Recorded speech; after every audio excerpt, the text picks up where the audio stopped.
Fake cyber call ఓ మనిషి ప్రాణాల మీదకి తీసుకొచ్చింది. విదేశాల్లో ఉన్న కొడుకు నేరం చేసి తమ కస్టడీలో ఉన్నాడని 9 లక్షల రూపాయలు పంపమని కేటుగాడు కాల్ చేశాడు.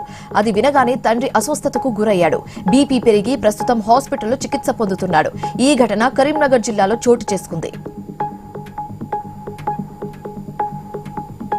నిజామాబాద్ జిల్లా మక్లూరు మండలం కొత్తపల్లి గ్రామం వద్ద ప్రమాదం జరిగింది. స్కూల్ బస్సును లారీ ఢీకొట్టింది. బస్సులో ఉన్న విద్యార్థులు స్వల్ప గాయాలతో బయటపడడంతో పెను ప్రమాదం తప్పింది.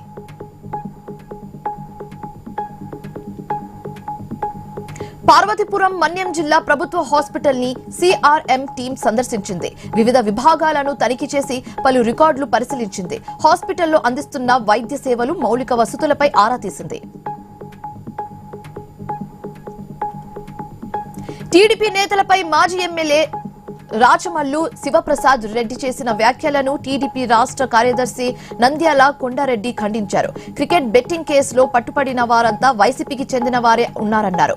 మున్సిపల్ వైస్ చైర్మన్ బంగారు రెడ్డికి సంబంధించి ఉందని ఆరోపించారు. ఈ కేసును లోతుగా దర్యాప్తు చేయాలని జిల్లా ఎస్పీని కోరారు.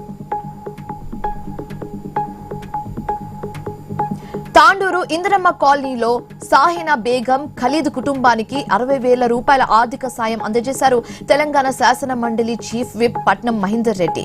శివాజీ చౌక్ వాల్మీకి నగరంలోని మృతురాలు వెంకటమ్మ కుటుంబాన్ని పరామర్శించారు. అలాగే వారికి 20,000 రూపాయల ఆర్థిక సాయం అందజేశారు. కడప జిల్లాలో అన్ని గ్రామాలకు సురక్షితమైన తాగునీరు అందేలా చర్యలు తీసుకోవాలని జిల్లా కలెక్టర్ చెరుకూరి శ్రీధర్ అధికారులను ఆదేశించారు.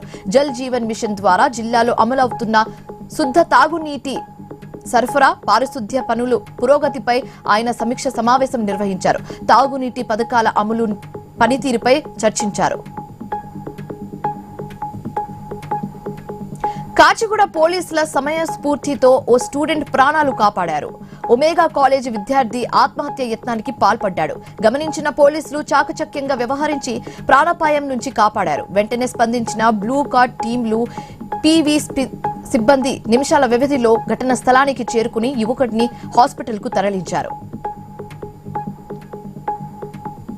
కడప జిల్లా అన్ని రంగాల్లో అభివృద్ధి చెందాలని అమీన్పూర్ దర్గాలో ప్రార్థించినట్లు జిల్లా కలెక్టర్ శ్రీధర్ తెలిపారు. ప్రభుత్వ లాంఛనాలతో కడప ఎమ్మెల్యే మాధవిరెడ్డితో కలిసి కలెక్టర్ చాదర్ సమర్పించారు.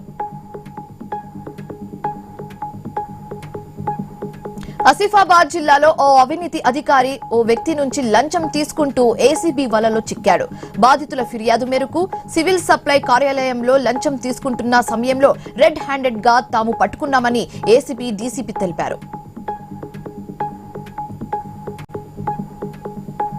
తిరుమల శ్రీవారిని పలువురు ప్రముఖులు దర్శించుకున్నారు. ఉదయం శ్రీవారి అభిషేక సేవలో ఎన్ఫోర్స్మెంట్ డైరెక్టరేట్ రాహుల్ నవీన్, ఆంధ్రప్రదేశ్ రాష్ట్ర ఎన్నికల కమిషనర్ నీలం సాహిన్, సినీ నటి దివి వేరువేరుగా స్వామివారి సేవలో పాల్గొని మొక్కులు చెల్లించుకున్నారు.